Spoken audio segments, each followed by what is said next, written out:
I just need some clarification on this. Maybe I can clarify, because I don't see it that way at all. The way I see it is, we're a large customer of theirs. They overcharged us. We only looked back 2 years when we really should look back as long as they've been in existence and overcharging us.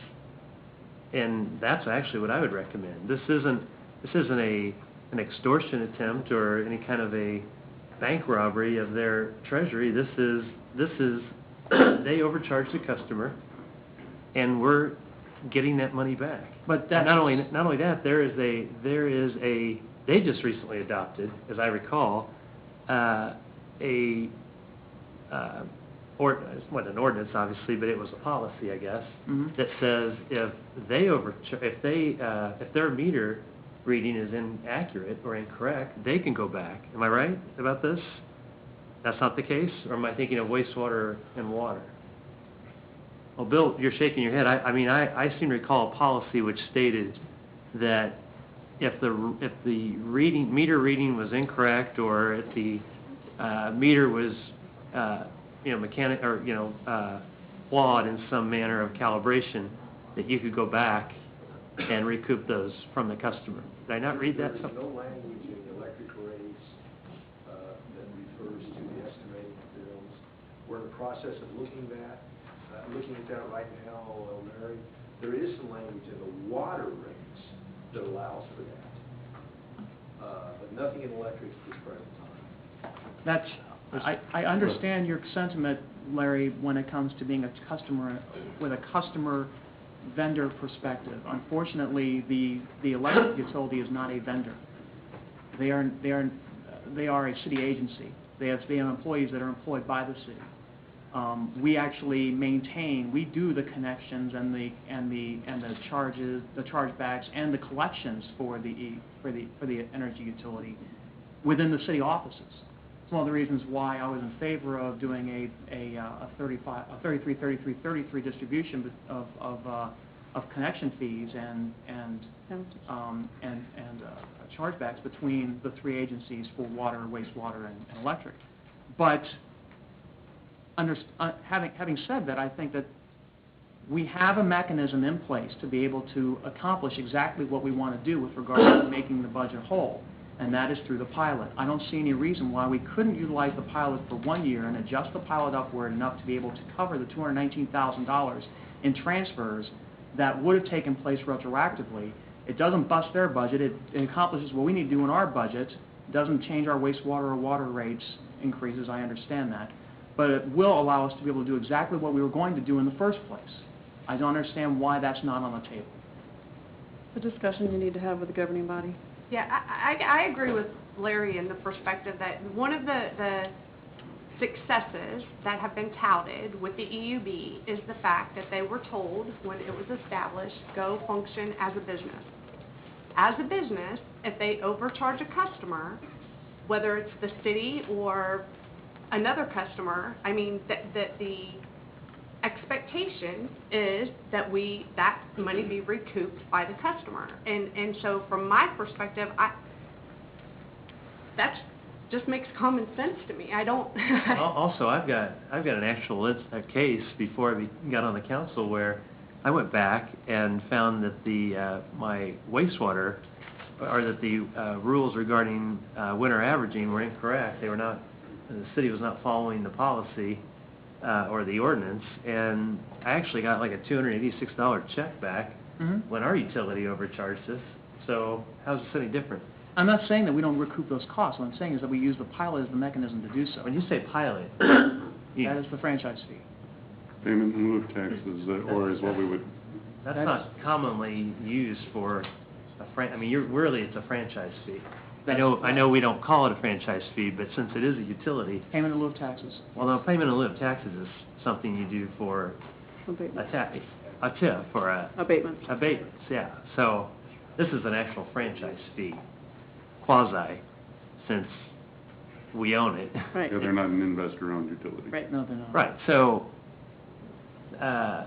either way, they owe us some money, and honestly, I've never been convinced, and I know I've made this an issue for 2 years now, we need to go back and do some real cost accounting and allocate every expense that they incur, whether it's stamps, postage, whether it's, time spent working on their computers, changing the oil in their trucks. I don't know what could possibly be out there, but there's got to be as many of those fees as we charge, to our own accounts, right, internally. Cost recovery is what you're Yeah, talking about. exactly. Right. And I've never been convinced that 5%, is it 5 or? It's supposed to be, historically, it's been. That was approximately always 5. just sort of a wild guess, to put it bluntly. I don't know where that came from. That came from a franchise fee,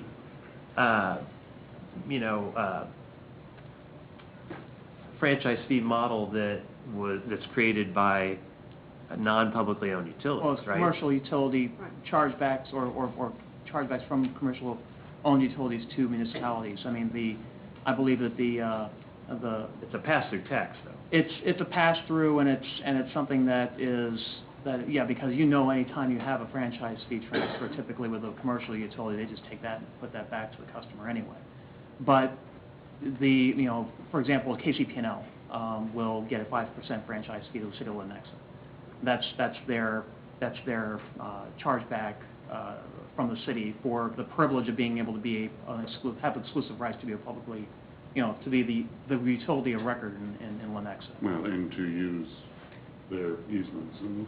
Correct. Well, and I think what Larry's talking about, I mean, to me, I see a franchise fee and what Larry's talking about with overhead charges as different, because we do overhead charges within our existing budget today, set aside the EUB for public works and so forth, if they're utilizing HR or what have you. So they're really two, I mean, a franchise fee is basically the privilege of providing service, or, I hate to say privilege, but and then the study that Larry's talking about is a valid study, and what does the overhead and what is the true internal cost that should be transferred between departments.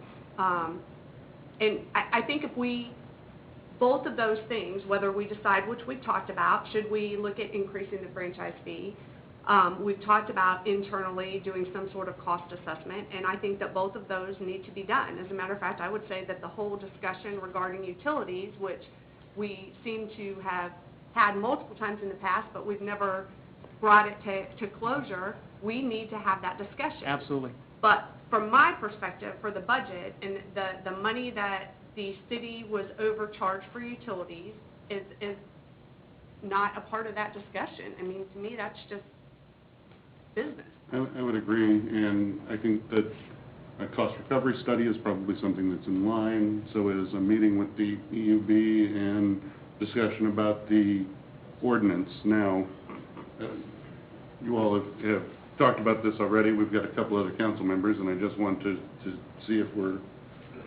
where they might stand, or if they have any questions or opinions regarding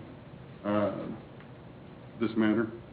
Well, I actually attended the EUB meeting last Thursday night, and I did get an interesting perspective from the EUB, and the mayor was there, and I can see the EUB's point, but I also can see, I tend to agree with Christy and Larry. I think that we're being overcharged and we should get that recouped back. I don't know exactly what the franchise fee would have to be to recoup that, but wouldn't that money still be coming from the same fund that the overpayment would be reimbursed? So I'm not sure where that would make a difference. No, I think that it's the mechanism by which the transfer is made. That's what I'm more concerned about than anything else. I'd like to be able to utilize the transfer method that is the acceptable means of transferring funds from EUB to the city. That is the pilot, and we can figure out, I think, with some certainty exactly based on the previous year's revenues to the EUB, exactly what that level needs to be to recoup that $219,000. With one caveat, Yes. they're in charge of setting rates. So if they were to reduce rates at any time after you set a pilot or franchise fee or whatever we're calling it, You're impacted. you're impacted. Correct, but they could budget for that. And I think But that's... could you? I think, no, they can budget their rates